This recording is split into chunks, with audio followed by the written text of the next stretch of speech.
Well, guys, we have a very special treat today. We have Bob Brett, one of the most reputable tennis coaches in the world. Has obviously coached Boris Becker, Goran Ivanisevic, to name a few, Mario Ancic, and more recently Marin Cilic. But he has been recently hired by Canada, the federation, to, since 5 years ago. Since 5 years ago, great. To basically oversee, boys and girls 12 and under, and boys 14 and under. Yeah. Correct? Yes. So this is definitely somebody that has a lot of knowledge and experience in the matter, and we're going to ask him a few questions. So the first question that comes to mind is, there seems to be a lot of countries represented at this tournament, at the BNP Paribas Cup. Do you think it's important for young players who are trying to develop their game to be exposed to international tennis, more so than national tennis? Well, what's impressive, I think, really about this event is that so many different countries participating, and this gives the opportunity for the Europeans especially to play different players than they're normally playing month by month, and you can start to see the way the game is changing. So for coaches, for example, it's a great tool because they can see the way the better players are playing and which way the game's going, and then they go back and they work with their players on what they need to do in order to stay competitive. It's a beautiful system. It's a great tool, really, for development, and that's really why I came here. Really,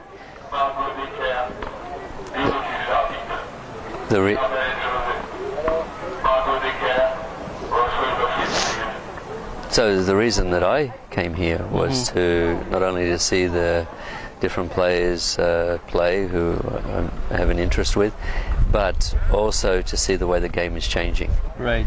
So is the game changing in the right direction? Everybody seems to be so professional, almost too professional for young kids. So what's your take on this? Well, there's certainly a focus on making young players small professionals. I think it's very important to find a balance with this, because one of the things that's important is to have a sort of a standard for under 12 or under 14. Okay.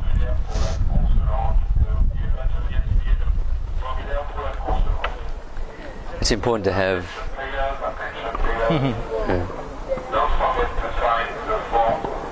we can cut and paste all that stuff. Yeah, that's right. Yeah, that's what I figured.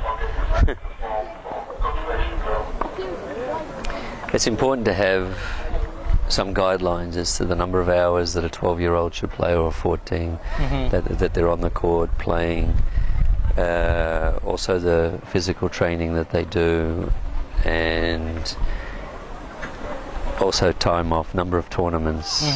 Sure. Really understanding that, and that I believe is being neglected in some areas, because you start to see some players that are overdeveloped at a young age, and then they're burnt out and they leave the game. Sure. I think one of the goals in the game is to really see if they can become professional players, and build that progress over a period of time. And then it's a matter of also slowly adding parts to the game. So, for example, one of the areas that you see.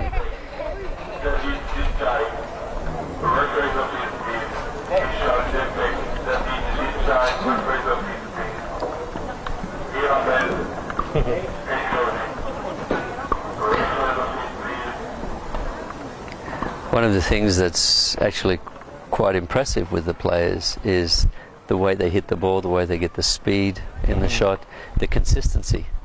The consistency is really important.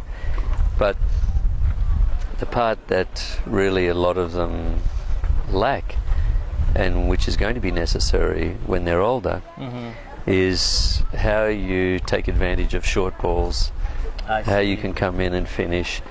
They're all going to be relevant in order to be competitive at a higher level. Sure. And so that transition game is just key. Yes, and if maybe someone's going to be okay at 100, whatever, and some people are going to be satisfied with that. But really one of the goals, I believe, in coaching is to see how a player can be competitive with the best 5 in the world.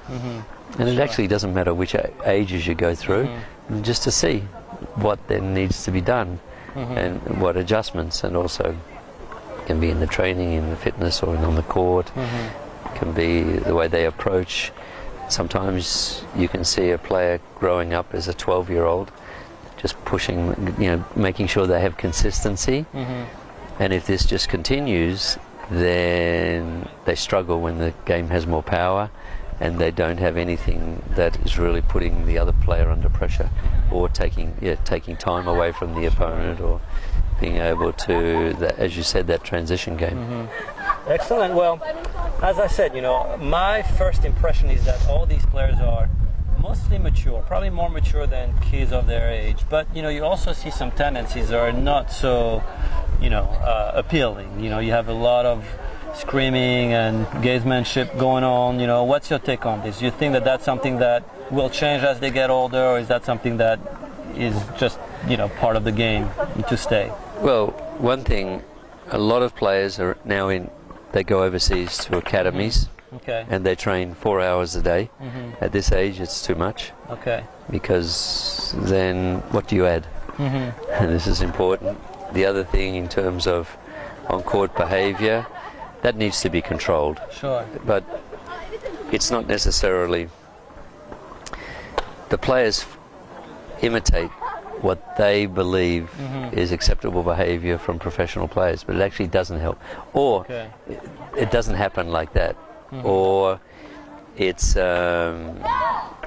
they imitate other players who are very good in their year. I see. So if you find a 13-year-old will copy another 13-year-old. So they have their role models basically within their own age group. Yes, and is it interesting? It's interesting coming here and seeing some of the behaviour. And you can watch some of the practice sessions, and some are very good, and some you think there's no chance. I see. Like this, it's not. Attitude is completely wrong. And then yesterday, I saw a player, young player, was cheating on line calls. Also changed the score. Changed the score in the middle of the match. Yeah, he was losing, and changed the score and said, no, it's this score. All the spectators knew that it was wrong, and but there was nothing you could do, because they always have to go back to another score. But this is just completely unacceptable, because it's a gamesmanship, it's cheating, and I find that from a parent's standpoint, it's completely unacceptable, and also from a coach's standpoint, and that player should actually just be taken home. I see. No, for me, not even any doubt. Even though he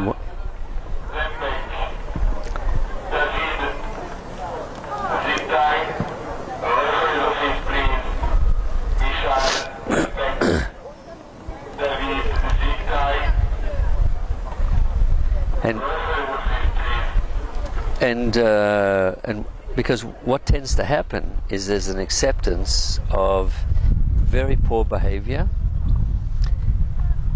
because they believe the price of winning is so great. I see. Right? The benefits of winning. Of course.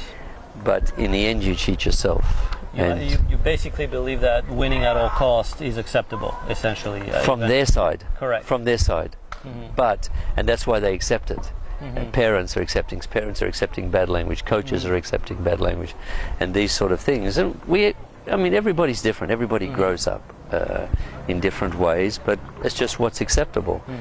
And there are limits, and absolutely. And the officials need, at the tournaments, they try to do a great job, but sometimes they can't patrol all the courts. Of course. And so they miss some of these situations, and they do what is correct if both people are really being fair.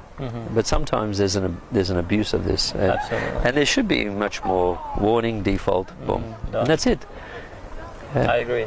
So obviously you have a wealth of experience above par. So in your opinion, what are the top 3 qualities that a player today must have to have any shot at being a champion?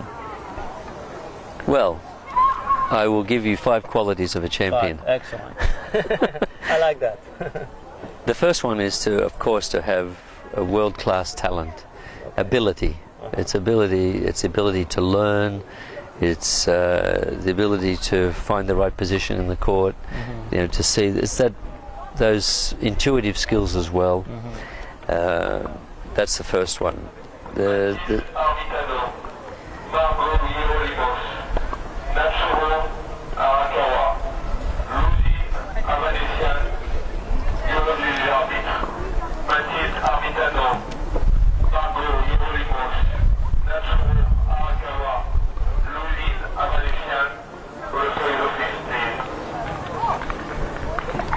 And the second point is really to be able to, for the player to play their best when it counts the most. I see. And so really coming through under pressure. Right. Doing what needs to be done at the right moment. Taking advantage of opportunities and being able to deliver at that right moment. Phenomenal. The third thing is really to be able to push oneself. And it's partly to do those difficult things, but it's also training as they get older. It's also behavior, pushing oneself to do the right thing. Would you think that has to do with passion? Passion for the game and just... it's character. It's character. Yes, it's character, being able to push oneself. Okay. That's because, and it's not necessarily just on the court. It's to whether they're running or to go do these sort of things, to be disciplined, to push yourself to do the things that you don't like to do. Absolutely. Which is common for everybody. You know? And the other thing is to overcome difficulty. And as they go through their careers, they will find there are different moments when they have to overcome difficulty. It can be they lose confidence. They need to be able to overcome that. They can and find that way, and through their desire and through their commitment to what they're doing, they will find it. Also, for example, the injury. It takes time away from the game. Maybe they're losing points on the computer and their ranking is going down, and still be able to keep your mind or their mind when it's difficult. When it's not going your way, just stay together. And the last thing is it's loyalty, but it's a loyalty to what you want to do in terms of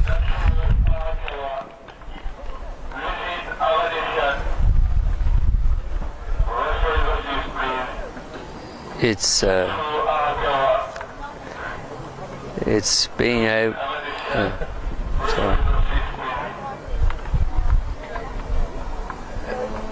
and it's being able to believe that what you're doing is the right thing, and it's what you want to do. So for example, and loyalty often comes with choosing the right people to work with, and being confident in your choice. Not at the first sign of difficulty do they change. And this is often happening in coaches, and you see the young players when they're working, if there's losses, too many, even though the work is actually producing progress, of course, but because the result is not there in the tournament, they're not winning the end of the match, not winning that last point, but they may actually be playing better. You'll often see changes. It's not good enough, or the coach